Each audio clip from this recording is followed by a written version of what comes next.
All right. Hello and welcome back to Real Seekers. I'm your host, Dale, the Real Seeker. And today I have an extra special treat for you guys. It's something, my guest here, I've known about him for years now and followed some of his debates and stuff like that and his materials and that sort of thing. But Otangelo Grasso. Hey, Otangelo, how's it going? Yes, hey, Dale, I'm fine, thanks. And you? How is everyone? Yeah, I'm doing great. Awesome to have you on Real Seekers here. Now, I do apologize for those who are pro Shroud because Otangelo is the most well known and infamous Shroud skeptic. Oh, wait, no, you're a pro Shroud like me. So, Yes, but yeah, just for the sake of before we get into today's topic, we're going to be looking at your book that you've written on cosmology and the existence of God. But just for those who might not know who you are and that sort of thing, do you want to kind of give an introduction as to who you are, your background, and if you're willing to share a little bit about your own faith journey as well? yeah, sure. So I am Swiss Italian. I grew up in Zurich, Switzerland. I was raised Catholic with 18. I converted to evangelical. I received Christ as my Lord and Savior.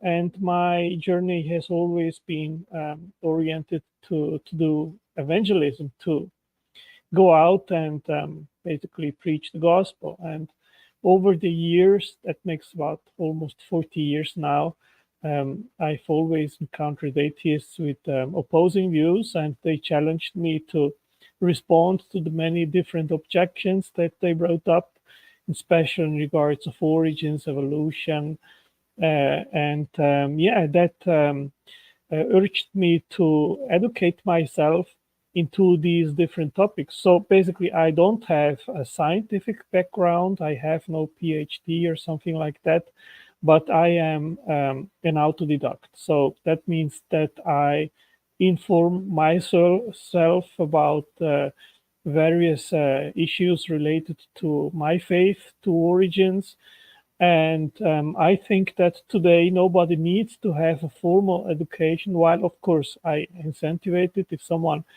young wants to go into science, that's great. But in my case, I learned machine design, and yeah, so that has helped me to understand concepts in biology where there are considerable similarities. But today, with internet and books that all have on disposal, anyone that is interested can learn and become an informed and well-educated person in regards to basically everything. You just need time and the disposal to actually learn. So that's basically how I got into, in the end, writing books. So I started a virtual library, reasonanscience.catsport.com. I started it in 2009. And then over the years, I got access to more and more science books, kind like of biochemistry and so forth, and started to investigate this also in regards of cosmology, and recorded everything and made it publicly available to be read by anyone on my virtual library.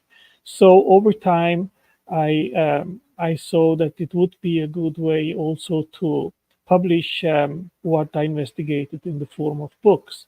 So that started in 2015. I wrote a book on cosmology back then in Portuguese. And then in 2021, I wrote a book on the origin of life. Then last year, I wrote a book about evolution, and one about the historicity of Jesus, one about the Shroud of Turin, and also a second book on the biosynthesis of RNA and DNA. So there I go quite heavily into the molecular aspect of life and the machinery that is involved in making RNA and DNA. And my last book is the one which we will talk about here, is about cosmology. I have over the years also accumulated a lot of information, especially in regards of the laws of physics, in regards of fine tuning. And the last book is basically the result of, I'd say, at least 10 years of scientific investigation. Wow, that's amazing. Yeah, it's obviously a topic that always fascinates me, and obviously, as we said, you were kind. Just so the audience knows, Otangelo has been kind enough to let me post up his book and paper, a couple of papers on my blog. So I recommend everyone go and check that out and give that a read as well. But just in terms of your most recent book, do you want to just kind of give us a bit of an introduction? Like, what are some of the main themes, the arguments that you present in your book, and what inspired you to write this book, Signature in the Cosmos? Yeah, I actually first had the idea to write a book on the Christian worldview. And one of the first topics that I was starting to deal with was the origin of the cosmos, why a creator is a more case adequate explanation for the origin of our universe rather than no agency. And then soon, as I like to go really into the nitty gritty, into the details, I soon realized that it is such a huge topic that it wouldn't make sense in order to deal with it as I'm used um, to go forward then and deal with other topics, but rather just to limit this book in regards of the origin of the universe. So basically, it starts with the quest of if the universe had a beginning, if it didn't have a beginning, all the proposals that are presented still today that absolute beginning could be avoided. I demonstrate that all possible scenarios and hypotheses that have been brought up, they do not withstand scrutiny. So in the end, um, we have to deal with the fact that really the universe had a beginning. That would be the first point. And in the second point, I go into the laws of physics. I demonstrate that they are interdependent with the physical, with the real world. That means one depends on the other. You cannot have physical laws without a substrate to operate upon, and you cannot have an orderly, stable, intelligible universe without the laws that govern it. And since there is an interdependence, they had to come and be created together. And then I go into the fine tuning, which takes a considerable part of my book.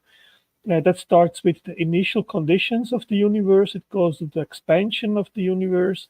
It goes to the fine tuning of galaxy clusters, to fine tuning of galaxies, fine tuning of stars, fine tuning of our solar system, fine tuning of the sun, fine tuning of the earth, fine tuning of the moon. And I do something which I think is unprecedented. I think only the work of Hugh Gross um, has been very meticulous as well in regards to list all the different fine-tuned parameters that are required to have a life-permitting universe. He even lists more parameters than I do, but I think that some parameters they are based on his view of an old Earth hypothesis, and I don't. I exclude the fine-tuned parameters that are necessary if we consider an old Earth scenario. So in my book, I come to an overall number of 466 parameters, starting from the initial conditions to the fine-tuning of the Earth, 143 parameters of fine-tuning of the Earth, 23 of the Moon, and I come to an overall estimation of 1 to 10 to the power of 1577. So this is a cumulative number, but also considering the interdependencies of these parameters. And I think this is unprecedented. Even Hugh Gross hasn't done the calculations in this way. And I think it gives us a very, very powerful argument in regards of design.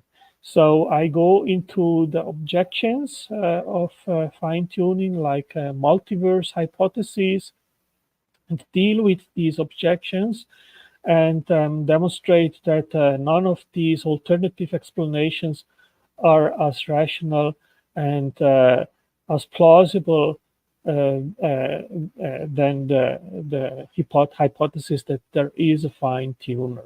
Then in the end, I go also, as I am a young Earth creationist, I give some reasons why I think that the universe is young. So I go into, for example, the starlight problem, which I have regarded until very recently as an unsolved problem. And through my investigation to write this book, I came up with a solution which I think is very, very plausible and explains how we can have a universe which has galaxies supposedly 13 billion light years away, but the universe nonetheless can be young. So that's basically an overview of this book. Awesome, awesome. Yeah, one thing that struck me is when you were talking about the fine tuning there, because I remember back in the day, this is more than back in 2007 or something like that, right? Back when I was before I even lost my faith or did research, and I had remembered I was fascinated by like intelligent design and the fine tuning argument, and I was talking about some of the evidence that I knew on a basic level, and this atheist kind of just looked at me after everything I said, and he's like, "Well, what are you talking about? Fine tuned for what?"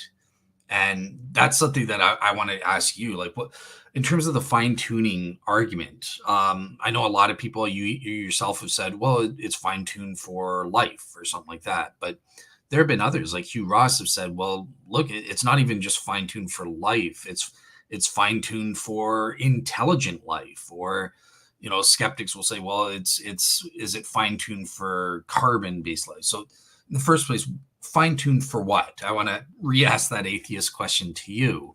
And then as you're answering that, why don't you give us some specifics? What are the actual most compelling pieces of evidence for this fine tuning that you go over in your book there? Yeah, Hugh Ross, he wrote up a series, I think, of 4 papers, which you just mentioned in 2009, accompanying his book on fine tuning. And there he goes into some papers, as you said, into the specifics to have fine tuning for advanced life. So I don't make that discrimination and distinction. So I say just for life. Um, I think that it is indeed one of the probably most compelling arguments for design, and it is part of the pillars of intelligent design, which is fine tuning next to specified and irreducible complexity and foresight. So even I forgot Hitchens in 2009. Before he died, he was in a taxi cabin, and they filmed him discussing about this with someone, and he said that for him, fine tuning was the most amazing or favorable evidence for a creator. So I agree with him. I would say that it makes a very, very powerful and compelling case for design, um, because I think just to simplify this, if you have someone playing 100 times lottery in a game, like the Powerball game, which you have 300 million possibilities and just one wins the game, and if someone wins that game 100 times in a row, and you have two opposing explanations. One is that he was just very lucky, and the second that he cheated, that the game was rigged. What would be the better explanation? And of course, anyone would agree with that. That it is more plausible to believe that someone rigged the game, someone cheated. And that's precisely what we see in regards of the fine tuning of the universe. If you have 466 parameters, which all must be set correctly and right in order to have the conditions on Earth to permit life, then I don't think there is a more parsimonious explanation then that an intelligent creator with foresight did set the stage and created the conditions necessary to have life on Earth. So, uh, yeah, I forgot. You mentioned about 3 or 4 points. Which one was the other ones?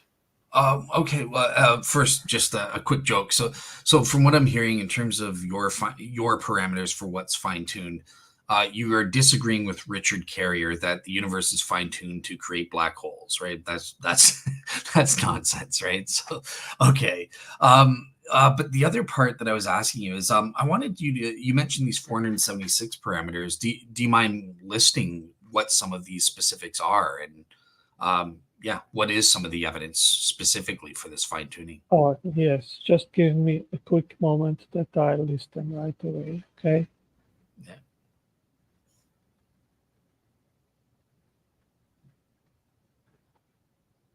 So we have um, particle physics cosmological constants, 26 parameters, fundamental forces, 4 parameters, fundamental constants, 14 parameters, initial conditions, 3 parameters, key cosmic parameters influencing structure formation and universal dynamics, 8 parameters, inflationary parameters, 10, expansion structure formation, dark energy, 6 parameters. That would be if the universe is old. If it is a young Earth, then that would not be necessary. Parameters relevant to obtaining stable atoms, 17 parameters. Heavy atoms like uranium, an additional 9 parameters. Galaxy clusters, 20 parameters. Galactic cosmic dynamics, 69 parameters. Star formation, 62 parameters. The Milky Way, 23 parameters. Planetary systems, 35 parameters. For the Sun, in specific, another 18 parameters. Earth parameters, 133, and the Earth Moon was 19. So for the Moon, another 19 parameters. So summed up all these parameters, it's 466 parameters. But there is likely to be more, as Hugh Gross has listed, I think almost 1,000 or even more. Wow, that's crazy. Yeah, it's amazing. How good God is, and amazing in terms of putting the precise parameters that we need to exist, and how they're all dependent on each other and stuff like that. I'm kind of curious. This isn't a question on your list, but just as a quick follow up, if you don't mind. I don't know if you're familiar, but I always enjoy Bill Dembski's work on specified complexity. I'm just kind of curious. Do you think that there's any way to apply specified complexity to this fine tuning argument? Because I know that Dembski himself. Yeah, what are your thoughts there? Yeah, I actually met Bill last Sunday at the conference, Intelligent Design Conference in Sao Paulo. We had some lunch together and good talk, and it was really nice to meet him and share some ideas. So his work is more related to specified complexity, and while he does the mathematical work, specified complexity deals with the fact that it's like kind of instructional information. I, as a machine designer, I sit down to the drawing table and someone, engineer, so brings me the specifications of a machine that has to be drawn.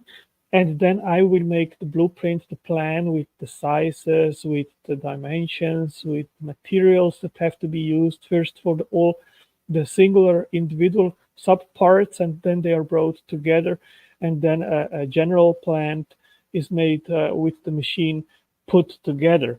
So this is also something which in parallel we see as information stored in DNA, where you have the specification, which is complex to make molecular machines like proteins.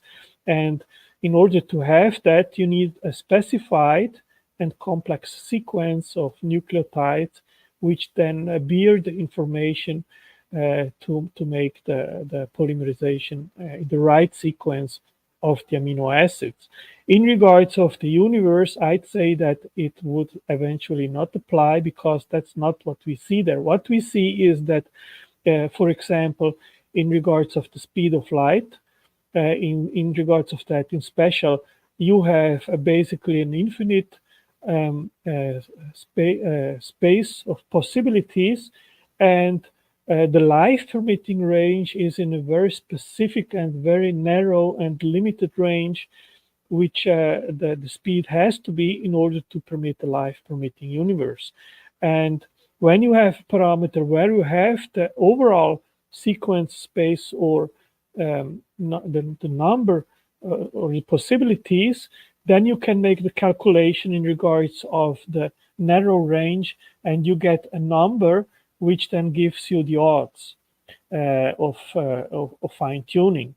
And this is one way to calculate the fine tuning odds. And there is another way where you have the specific value of the parameter, and physicists, they calculate what the range is, which is life permitting, which is usually a very narrow range, and then they make a calculation in regards of that range, in regards of that number, and you get also a fine-tuning odds number. So there are different ways how you can calculate fine-tuning. But I'd say, at least for what I have investigated, this is maybe a little bit different concept than in specified complexity.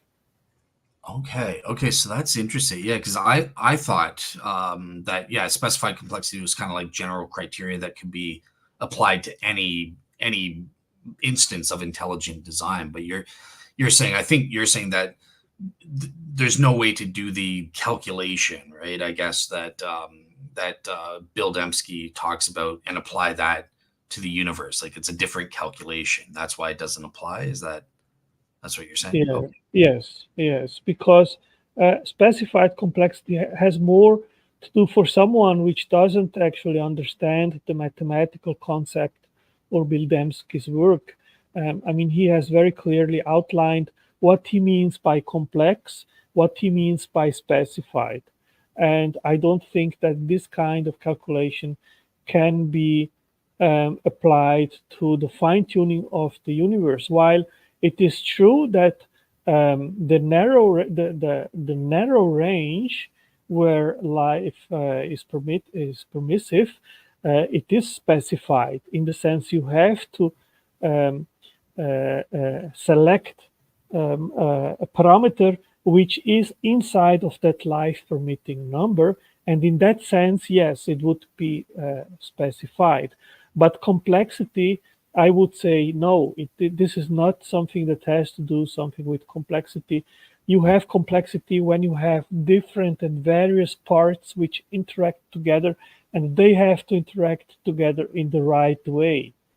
And that in contrast to chaos, where you have maybe a sequence which is not special, which doesn't produce anything meaningful, which doesn't produce function, then it is just something chaotic. And in contrast, complex, if you have something which has complexity to achieve a specific function or goal, then you can characterize it as complex. So yes, we can basically attribute specification to the fine-tuned parameters, but maybe not complexity. Awesome. Okay, I learned something today, so that's awesome. Thank you so much for that. So I want to ask you just one last thing on the fine tuning for now. But look, how do you address the elephant in the room? Because I can hear the atheists and skeptics out there providing their typical counter arguments. And hello, Otangelo, have you never heard of the multiverse? Like how do you respond to some of the counter arguments there? Related to the multiverse? Yeah. Have they defeated you or not? Well, the thing is, also the multiverse requires an explanation. First, in the first place, why would there be a multiverse rather than not? Secondly, as Vilenkin and others have pointed out, whatever scenario that you posit, it must have a beginning. So even if you posit a multiverse, that multiverse would require beginning. Secondly, what is the multiverse generator? What is the mechanism that would generate universes or different parameters that eventually one would be ours? That would be another problem. Then also that fine-tuned generator would have to be constituted somehow to generate multiple universes with different parameters. What was the cause of that multiverse generator? So what they basically do, they are just pushing the problem a little bit back without resolving it. Then they add complexity to the picture. And I think that the designer is a more parsimonious explanation instead of having uh, uh, trillions of different parameters, where then one eventually would work and would permit the expansion of our universe. You just need one creator with intelligence, power, and foresight, which would know which parameters that are needed, which would have potential power that he could actualize and then trigger the Big Bang or the expansion of the universe, the stretching out, how the Bible describes it, and then set the stage for us to appear. So I think there are many problems with the multiverse hypothesis, which do not solve the fundamental problems, but rather create new problems. And then there are really absurd scenarios that could be hypothesized, like a universe where Donald Trump would be a footballer and win the World Cup uh, last year. And Yeah. you can, and maybe there is one universe where there is our creator. So then you wouldn't eliminate the creator. So it is a hypothesis where you can put in many absurd propositions. I think it doesn't explain anything, and I usually um, make fun of such scenarios by equaling it to the universe farting pixie, which farts and then creates universes. So please, what is the difference? Because multiverses have no evidence whatsoever, in as much as my farting pixie. It doesn't have any evidence whatsoever. So I equal it one with the other. Okay. Just a quick follow up on that, because I've heard some atheist cosmologists say that what you just said is not true because they've found evidence for the multiverse in the cosmic microwave background radiation. Do you know what that is about, or like what are they talking about there? Is that true or no? What I've heard is that some have made some mathematical models and came up with that as evidence for a multiverse. And I mean, I can also create a different model or set of rules for a different play than chess. So, does that actually actualize the model if it is just in my mind? Of course not. So, I've not heard about the evidence that you're mentioning right now about the cosmic background radiation, how that would be evidence for a multiverse. I've not heard that claim. Gotcha. Gotcha. Okay. Well, that kind of leads into the famous cosmological argument. That's one of my favorites and stuff like that. So you mentioned that there are look mathematics. We can create all of these models of the universe. Equivalent to farting pixies, as you say. But do you mind kind of discussing what are some of these various models that you discuss in your book, and out of them, which one do you think is the best model that we have so far? Well, I think that everything points to the fact that the universe indeed had a beginning. There are three main reasons for that, which is Big Bang cosmology. Second is the second law of thermodynamics, which points to a finite universe where the energy which is able to perform work is finite, it is consumed. It starts with a low entropy state and then ends with a high entropy state where basically the universe ends in heat death. And once it reaches that state, it cannot perform any work anymore and it's dead. So this is very clear evidence to the fact that the universe must have started with a low entropy state and cannot go back infinite into the past. And the third reason is a philosophical argument, which is that if you have change and you have time, then you need to have a starting point to achieve and arrive at this current moment in time where we are now. If you start from an infinite uh, time back, and then you have also an infinite interval where you always can add sections or intervals of time, and you would never reach this present moment in time. So there are three powerful reasons to infer that the universe actually had a beginning and cannot go past back eternally. So I would say that it is very well substantiated that our universe had a beginning. It is scientifically well established. Um, uh, Big Bang proponents, they usually say, well, but the Big Bang doesn't state an absolute beginning because the laws they break down at 10 to the power of 43 seconds at the first instant of the universe. So we don't know what happened beyond that. And to this, many cosmologists have said that what we do know in regards of Big Bang cosmology permits a rational inference to an absolute beginning. And to these people align Martin Rees, Vilenkin, and many others. So yes, I am a very strong proponent of an ignition of the universe.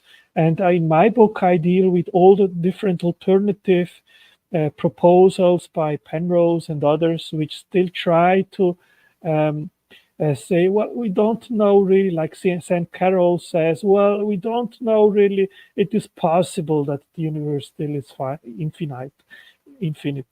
And I go through the different proposals and I show that all of them, they have drawbacks, which I think do not withstand scrutiny.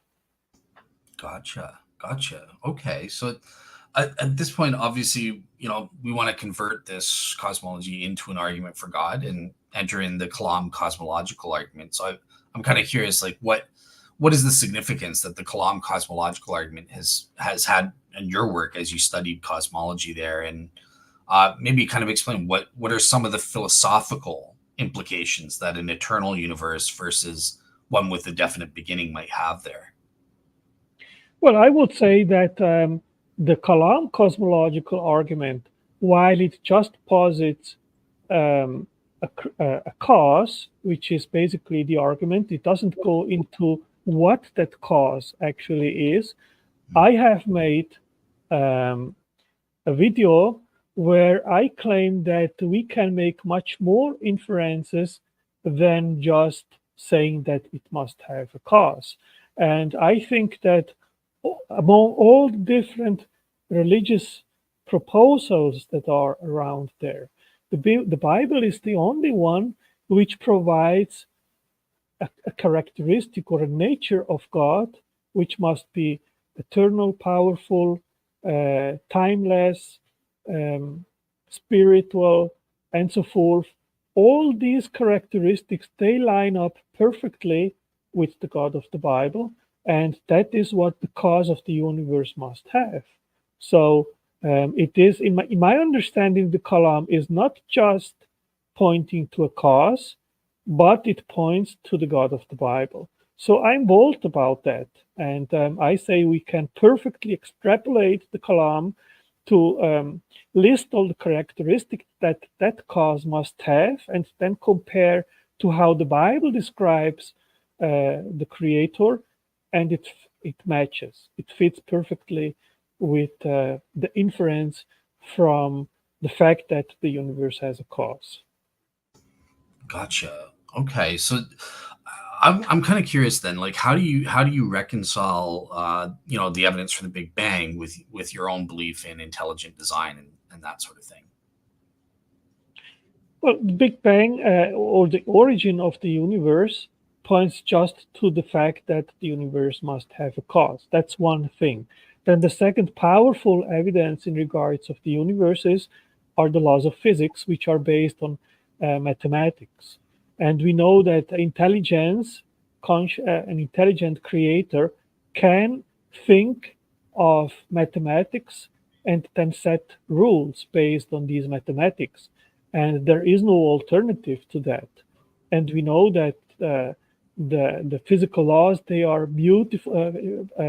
Dirac, he said that the universe is grounded in beautiful formulas, in beautiful mathematics. And this is remarkable.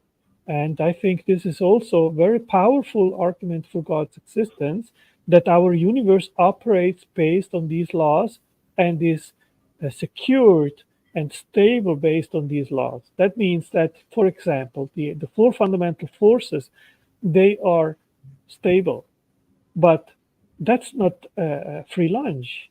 That has to have an explanation.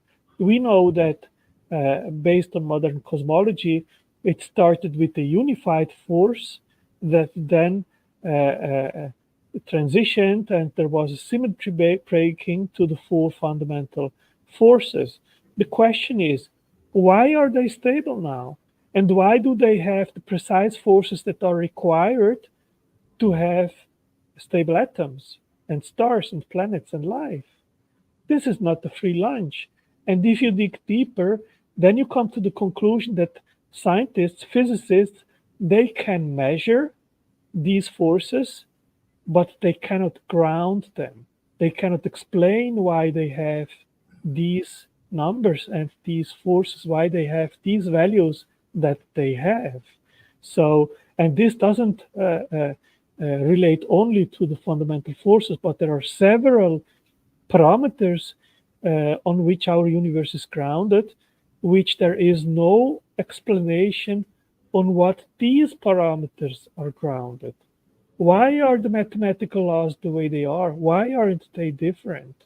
Why are the fundamental forces what they are? Why are the masses of the neutrons, protons, and electrons?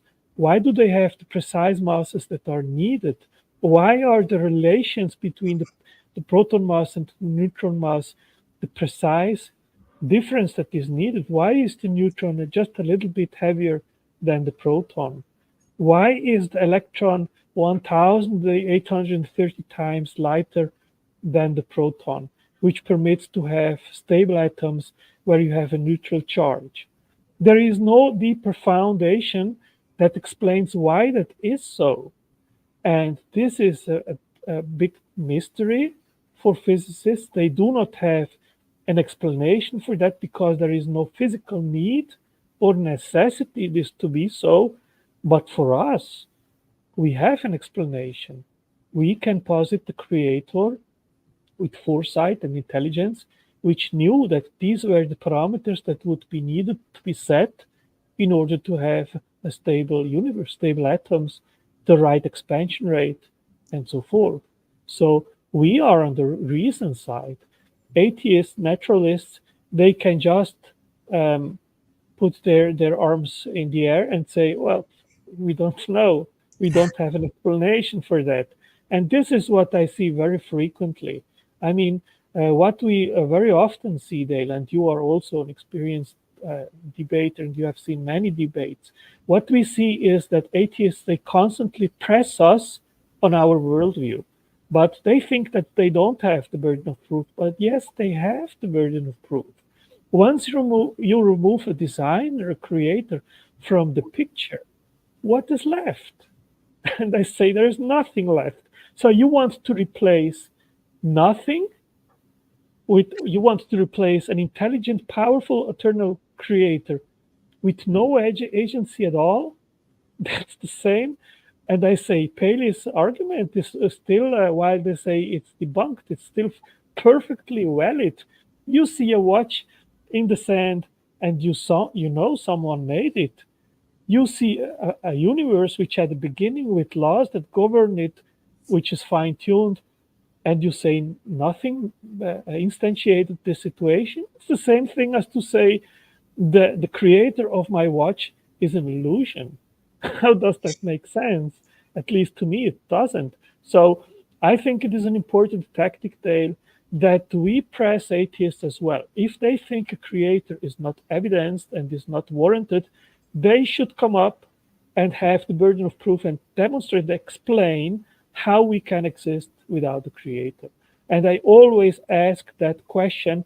And when I do, then their card house falls down, crumbles, because they have no alternative explanation. And then very soon they will confess, well, we don't know, but it cannot be God.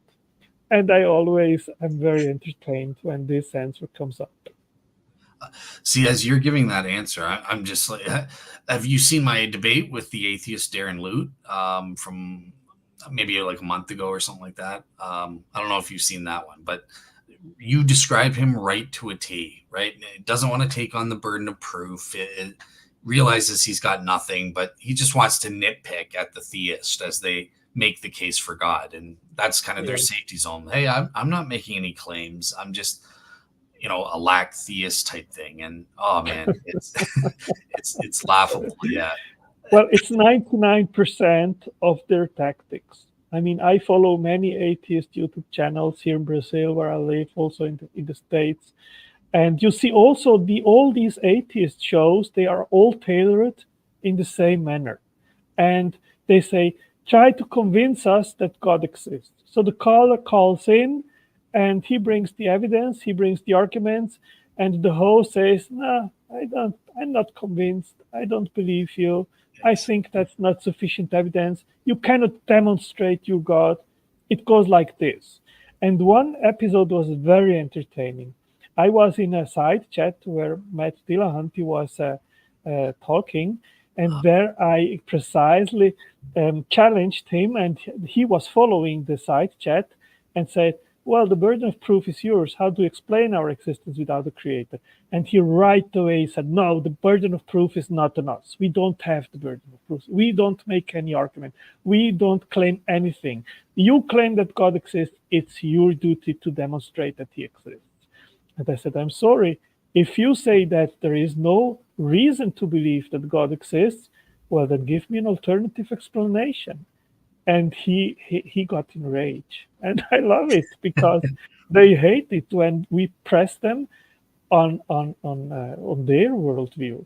And I mean, we know that since about 2010, they have adopted the strategy to say, well, we are not strong atheists, which we don't have to justify what we don't believe in. We are weak atheists. We just don't believe in your proposition. So they try to exempt themselves from the burden of proof. And when they do that, then they say, well, what are you doing? Are you just want to telling me what you don't believe in? I don't care what you don't believe in. I want to know what you positively believe and why. And of course, I think this is a very powerful tactic. I also think that a good approach is to use a cumulative argument for the God of the Bible, not start to try to defend right away the Bible, but start with a basic um, dichotomy. Either an intelligent, powerful, eternal God exists or not. And unless this is figured out, which of the two propositions makes more sense, we don't go to the next stage to ask which God it is. And usually 99% of the discussions end there. But um, I see still many theists, like in a recent debate now, um, where the theist he tried to defend the Bible, and after he brought up the argument that the Bible tells for millennia that the universe had a beginning, and science until about 100 years ago said it was eternal, and then it came out that it actually is better explained with a beginning, then the atheist opponent he right away went to the starlight problem that stars were created on day 4. And at that moment, then the theist started to be in a hard and difficult position to warrant that, because that's a difficult question to answer. And I said, well, I wouldn't have accepted the debate on these terms. I would have said, you want to debate? Okay, let's start with the basic question. What makes more sense, God or no God? Gotcha. Yeah, I fully agree with your approach and stuff. That I mean, that's how I came to faith too, right? I start first became a general theist, and then I started looking at okay, well, which theism is true, which specific, what's the evidence on that front? So you're totally right. But I do want to kind of ask you because this is something I've encountered from atheists all the time. You mentioned, well, look, theism, it's a coherent and rational explanation. That this transcendent creator can sufficiently explain the existence of the universe and its origin and that sort of thing. Um, so, can you explain how this conclusion is reached through scientific means? Because I'll hear this all the time, right? Like, well, God is when you say transcendent, you're saying supernatural, and you can't demonstrate that the supernatural is a thing. You can't demonstrate scientifically that a supernatural transcendent creator beyond science exists. So how do you deal with like an objection like that? Yeah, that's a good question, Dale. And I say that one of the basic mistakes that atheists make all the time is that they do not still first um, define a solid epistemological framework to start their investigation of origins. So they start, and I see this constantly, prove me that God exists. And I said, well, prove me that the natural world is all there is. But we both don't have an answer to that question because nobody has access to the supernatural, to what eventually does or does not exist beyond the physical universe. So that's an irrelevant question. And the right question to be asked is how can we best explain our existence? And in order to do that, we need to contrast theism or an intelligent designer to none. And for this, intelligent theory is so important that we define what are the hallmarks, the signature, or the evidence for design, for intelligence that is acting upon the natural world, and contrast that to natural, unguided, non intelligent mechanisms that do not have the capability or capacity to instantiate certain things that only intelligence can do. And when you have established that framework, once you have removed scientism, materialism, and verificationism, and accept that the best that we can do is to use abductive reasoning to the best explanation, then we can start our investigation and including in our investigative framework science, philosophy, and theology. Once you have set the stage in that sense, you can make a list, which I have done. These are the hallmarks of intelligent design. If we find these things in the natural world, then we can make an inference to a creator. And I think Frank Turek has brought it very succinctly and nicely to the point. He has said, what is the path to the cause. So I don't need to see or to sense a creator to come to the conclusion that the creator is the best explanation for our existence. I can just look around me, learn about the evidence, and then see if I see signs or hallmarks of intelligent design. And Steve Meyer wrote an excellent book, which I recommend anyone to read, which is Signature in the Cell, which is precisely about signature evidence of intelligence in the living cell. And one very powerful evidence is what you mentioned previously is specified complexity or instructional codes or languages which are used to instruct how to make something with a specific purpose. And I lectured precisely on that topic and I named it Paley 2.0. And it has very much to do with my profession as machine designer. So, as a designer, I sit down first, I use language to create an instructional blueprint which contains complex specified information. Then, this blueprint, once it is ready, it is transformed into a plant which can be impressed. Then there is intelligence involved to transmit, to send that information project or plan to a factory. And then there are educated factory workers which are able to understand that project plan and that blueprint, and then transform that 2D or digital information into the 3D object equivalent to that blueprint. And this is a process which entirely depends on information and intelligence. So we have never observed a non intelligent process to instantiate the blueprint, the information transmission mechanisms, and then the transformation into the 3D object.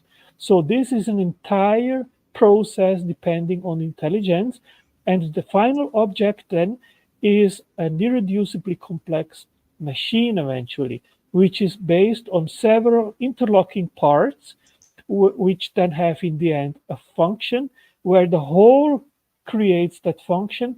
And if you remove one of the parts, then that function breaks down, and the individual part itself has no function on itself. So in that entire process, you have basically two pillars of intelligent design theory included. One is instructional or complex specified information, and the second, which is the product, is irreducible complex things or a machine or whatever. And these are hallmarks of intelligent design. So do we see this in the natural world? Yes, we do. DNA stores instructional information to make a protein, which is a molecular machine.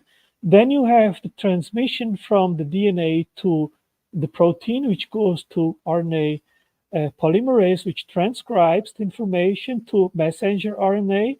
The messenger RNA goes to the ribosome, where the information is translated, and at the same time, that molecular machines transforms the information into a protein, which is then the 3D equivalent product of that information.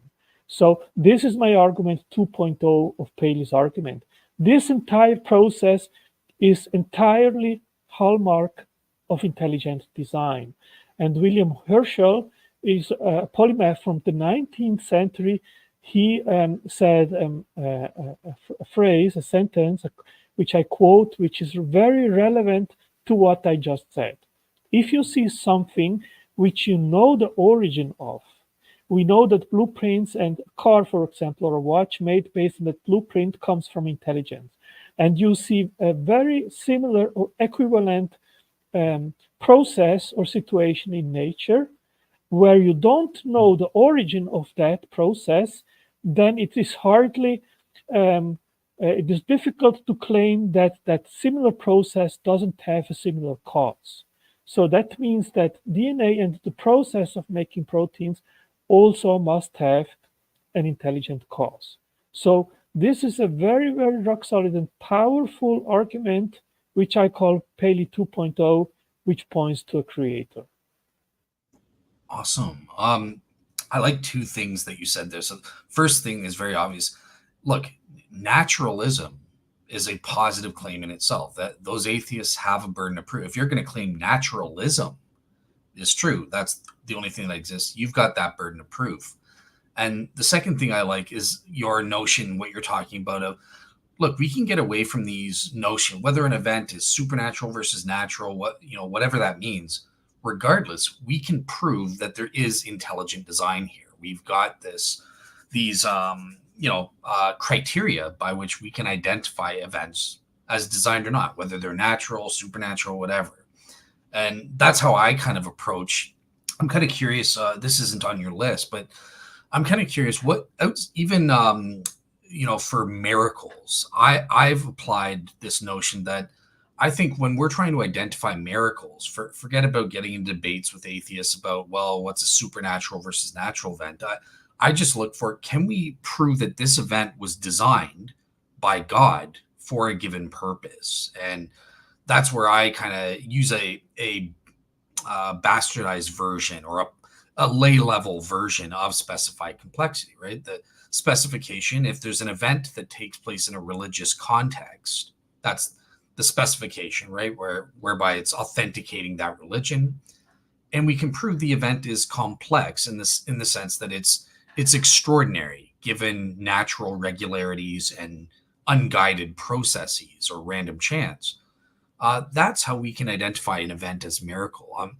I'm just kind of curious. Do you think that they're applying specified complexity in this kind of layman's way or intelligent design criteria is applicable to the question of miracles at all? Or Well, I would say not. I would say that if we are the product of a creator which did instantiate the physical laws that govern the entire universe, then of course this creator has the power also to withdraw these laws in specific situations. So I see often atheists ridiculing Genesis when saying, "Oh, God made that the donkey was speaking and he put a snake in the paradise." You know the thing, and they just ridicule that. And I say, well, if God can create an entire universe, why would he not be able to make a donkey talk? I mean, this is an argument of incredulity, and it is a bad argument against Genesis. So I would just say this: God is the author of the physical as well as of the laws that govern it, and then he can suspend them at any time to perform a miracle when he sees fit. okay, I'm gonna, if you don't mind, hopefully you don't mind me kind of giving my take. Is that okay, or do you want me to just stick to the interview?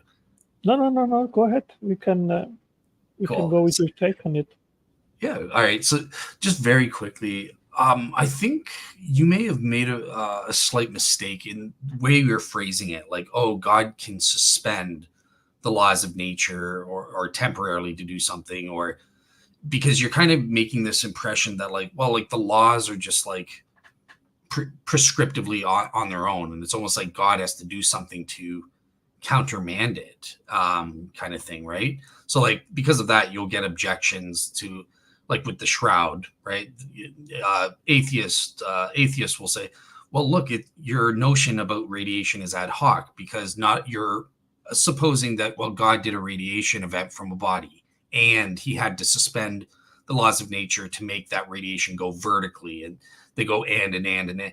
But a miracle is just a basic action, just like the laws of nature. These are just the way God normally does things. And he, okay, at time T2 for a given reason, he does this option. He's not obligated to keep going that way. It's just a basic action. So like that's the only thing I just wanted to kind of push back on and maybe get your take, because when you say like, oh, it's almost like God has to suspend the laws of nature are just going on their own and he has to like do something to suspend it. Okay, No, like, let me clarify what I mean by that. I believe that God not only created the laws of nature, but he also upholds them constantly. So I believe that the fact that our universe is intelligible is based on the fact that God upholds the whole universe with his power.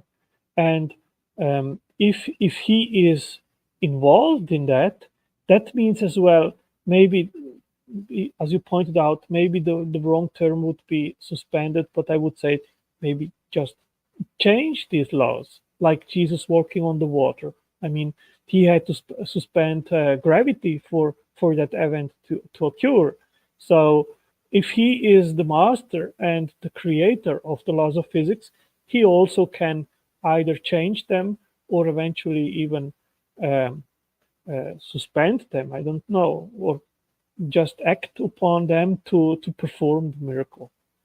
gotcha. Awesome. All right, cool. So, all right, so we've kind of been talking about objections from atheists, the lowest common denominator, like the Matt Dillahunty types and stuff like that. But I'm kind of curious, because you've written a scholarly work level work here, I would say. What do you think are some of the best atheistic challenges, though? Like, let's go on the other end. What are some of the best challenges you faced when debating atheists and skeptics in terms of your arguments here from cosmology? Well, there are several lines of objections. Like one is, well, we are here, so that's not surprising at all.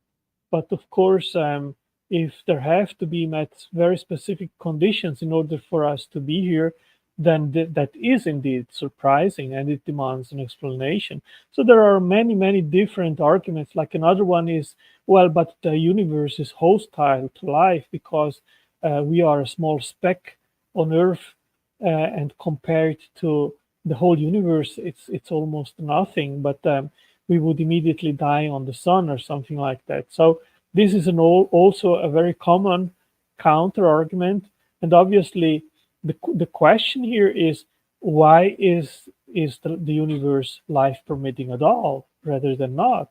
And it doesn't matter if it's just on planet Earth or on other places.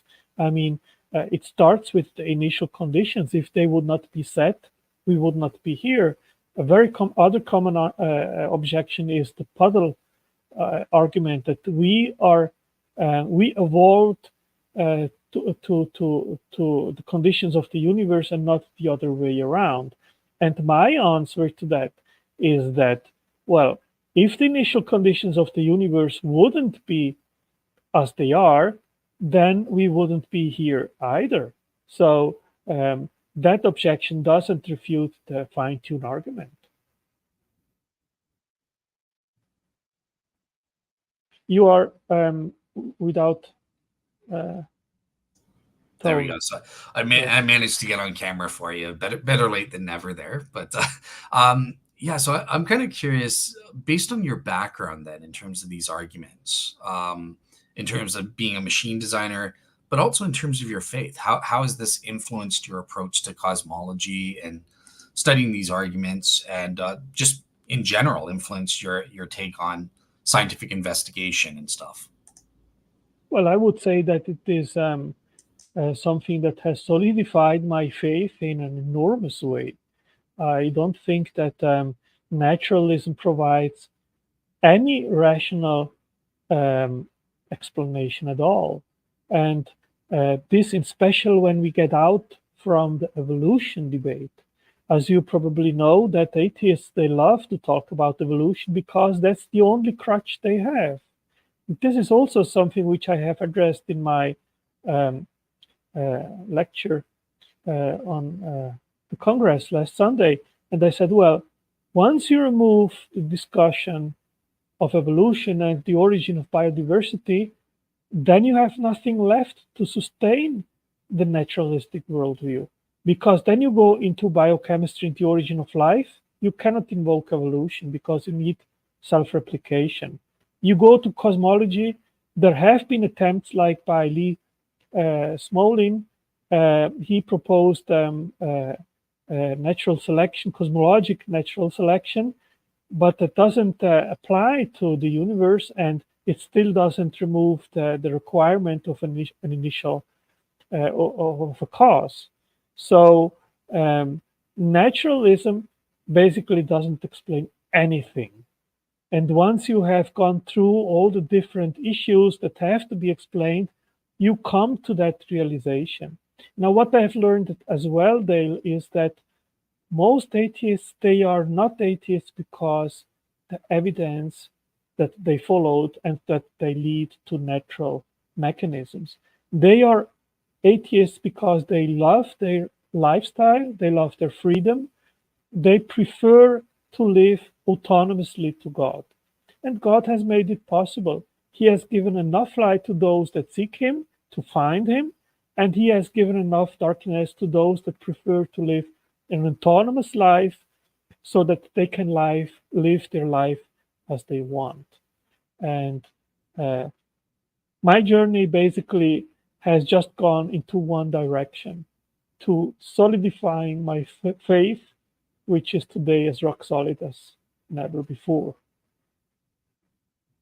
Nice. All right. So I'm kind of curious. In the first place, you've written this book, right? Signature in the Cosmos. What do you kind of hope readers will take away from it? The main things that they'll take away from it, in terms of the Christians that read it, and also in terms of unbelievers that read it. Well, my goal has always been and continues to be the great commandment of Christ: go and preach the gospel. So, to an atheist, I'll talk like to an atheist. And if an atheist has a problem with science and with evidence, then I'll address this. And since this has been a common objection in the last 15 years, at least for me, less theological, more scientific, so I focused on that. So I go with what the Apostle Paul said. To a Greek, I'm like a Greek. To a Jew, I talk like to a Jew. And so I. To an atheist, I talk like us to an atheist. So I provide to atheists reasons that point to a creator and that destroy naturalism. Awesome. All right, cool. So, just to kind of end off here, given your expertise in intelligent design and this kind of thing, what do you think the future of this line of argumentation is going to be? And from there, I'm curious, what kind of role do you see for yourself? What sort of future projects or research are you planning in these fields? I think that intelligent design daily is growing. And it is growing in the United States. It is growing here in Brazil. We had just that recent congress with almost 1,000 people during the 3 days of congress attending. So very clearly growing interest in intelligent design. I am getting emails and contacts on Facebook from people from Colombia, from Spanish-speaking parts of the world.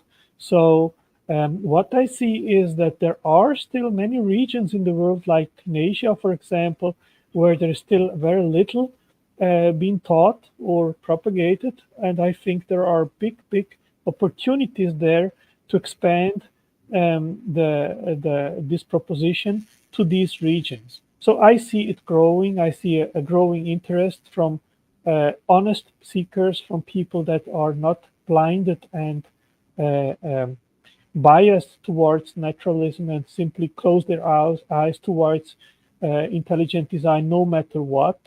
And I think our focus should be to solidify the faith of those which are maybe struggling with their faith. So I see many Christians moving away from their faith because they see the Bible attacked.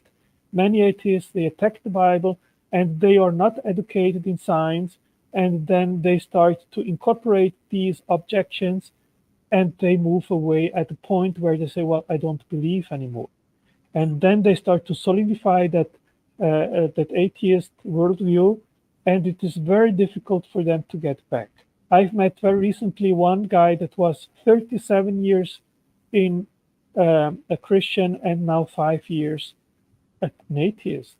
And I am very sorry for that, because that is for me indication that the person has never studied science. Because as Louis Pasteur said, a little science can eventually take you or lead you away from God, but more science will you lead closer to Him. And if you read evolutionary biology, that eventually can lead you away from God. But if you go deeper into the mechanisms that are responsible for organismal complexity, they've also written a 1,400 pages book on that topic, then you see that the mechanisms that are responsible for organismal complexity are not gene-centric, but they are based on hundreds and hundreds of different languages, codes, and signaling pathways which work in an interdependent way, orchestrated together. And that falsifies and refutes evolutionary biology. But if people don't study that, then they can easily be blinded by the arguments of proponents of evolution and be convinced that natural mechanisms explain the natural world and biological systems. And I see myself as someone that wants to be part as an instrument to be able to bring to people that knowledge that God is the best explanation and intelligent design is the best explanation, and that in a very, very succinct and powerful way. And it is not just an intelligent designer, it is the God of the Bible. And I think that the Shroud of Turin is the empirical link to the resurrection, which demonstrates who that designer is. Absolutely. Well, yeah, well said. You're not going to get any argument from me. I'm obviously on the same side on the shroud and stuff like that. Out of curiosity, um, what do you think are good arguments for the specifically the Christian God? Like, obviously, you're for the shroud. Do you think there are other good arguments as well out there? Or? Well, I've written a book on the historicity of Jesus. I've seen about 2 years ago many YouTubers like Godless Engineer and others claiming that Jesus is fiction, that he has never existed, that he was here in Brazil. We have a channel which says that Christ is a Roman invention. And while I was constantly investigating intelligent design, I said, well, let me stop a minute here because I see many atheists attacking the historicity of Jesus. Let me check what actually the evidence is for his historicity. That gave to rise to a book, a two-volume book, which is also available on Amazon with over 900 pages.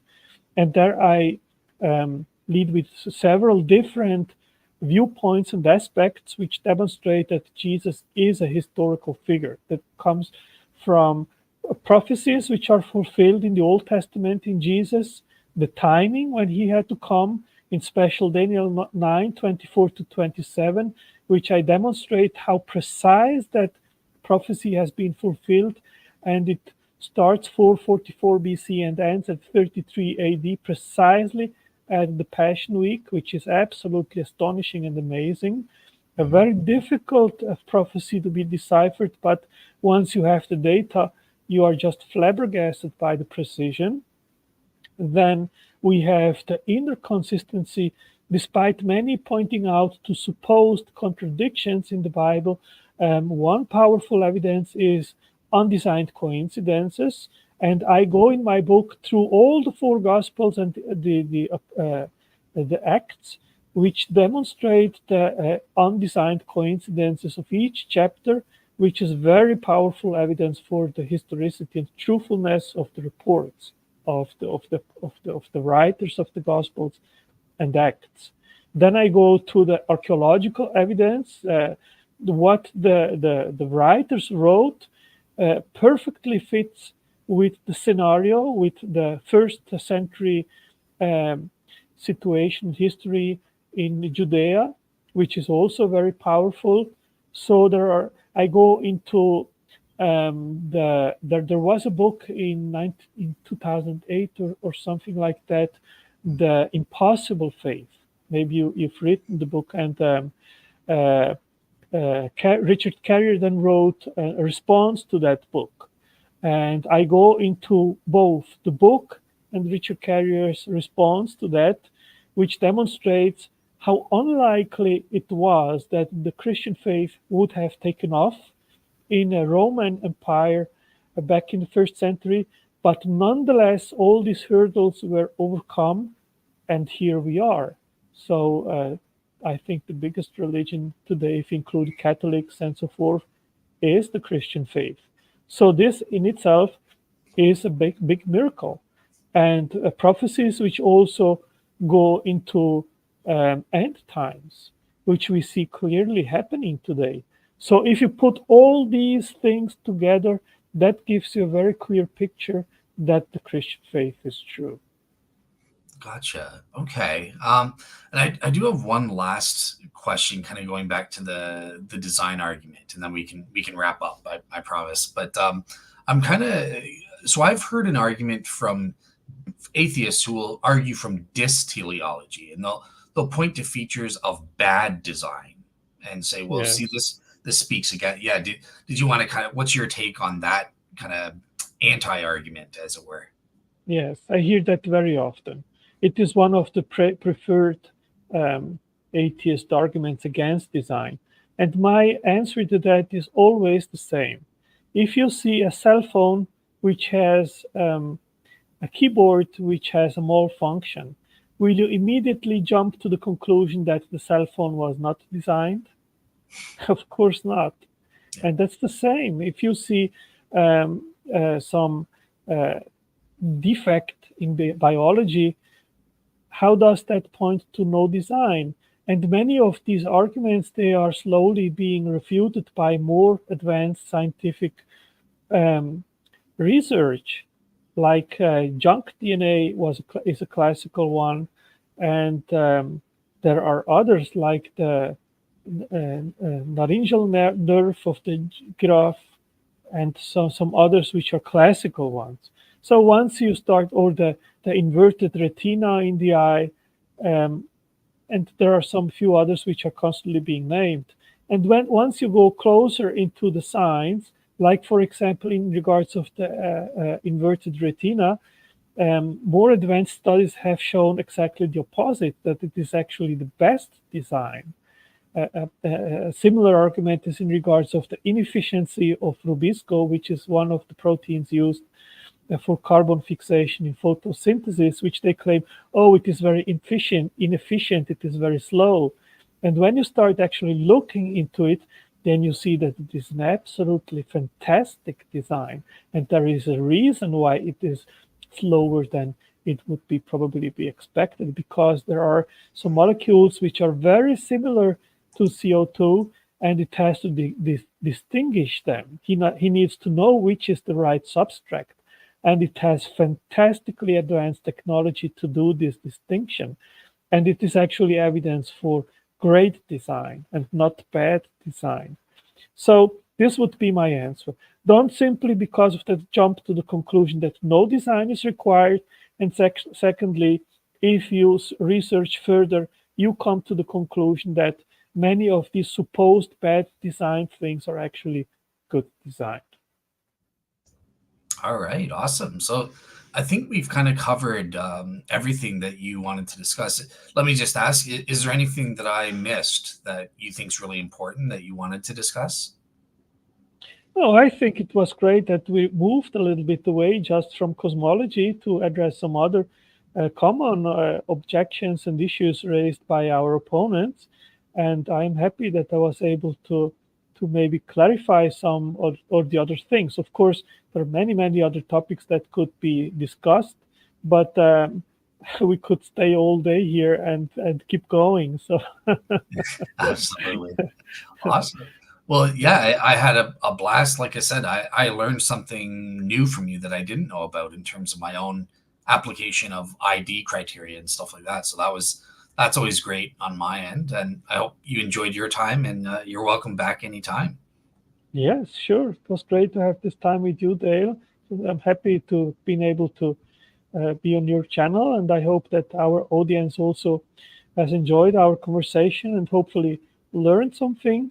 And yes, whenever there is an opportunity, I'll be happy to join you again and continue our conversation. Sounds good. Out of curiosity, is there any specific topics that you'd be interested in coming back on for in the future, or just Well, anything? I've written a book on the origin of life. I think I exposed a little bit on that. It is a fantastic topic. I think we all as theists should stop to accept the discussion in regards of evolution and so forth, and Mhm. go to abiogenesis, because there are no crutches of evolution that can be invoked. And then all atheists have left are unguided random events, and we have a great playground there. And the necessity to have a first living cell, I've investigated that in depth, and I listed all the proteins which are necessary, and it is far more than usually is invoked. Like often it's said that mycoplasma would be the smallest probable organism, or an example what would be a minimal life form. But the thing is that mycoplasma is actually an endosymbiont. That means it requires a host for nutrition, and it receives the amino acids which it uses to make proteins from its host. So you cannot invoke it because you need a free living organism which synthesizes all the building blocks of life, like the amino acids. So if you research what that would be, and I've done that, then you come to Pelagibacter rubic, which is one of the most abundant organisms and bacteria on Earth. They are extant in all oceans. And that organism comes up with 1.3 million nucleotides compared to 500,000 of Mycoplasma. So it is a much more complex organism, and it goes with about 1,350 proteins. And surprisingly, I independently from Mycoplasma, the research which I've done to come up with the smallest living organism and the minimal number of proteins is 1,360 proteins, so very close to Mycoplasma, and that's remarkable. So up from that point, starting from that point, you can make an up-down investigation and ask yourself, well, what would be needed for naturalistic unguided evidence to come up with the complexity of such an organism? And I go into the calculations, I go into how the ribosome is synthesized. It is a factory which is made in different compartments, and it has error check and repair mechanisms. It depends on signaling pathways.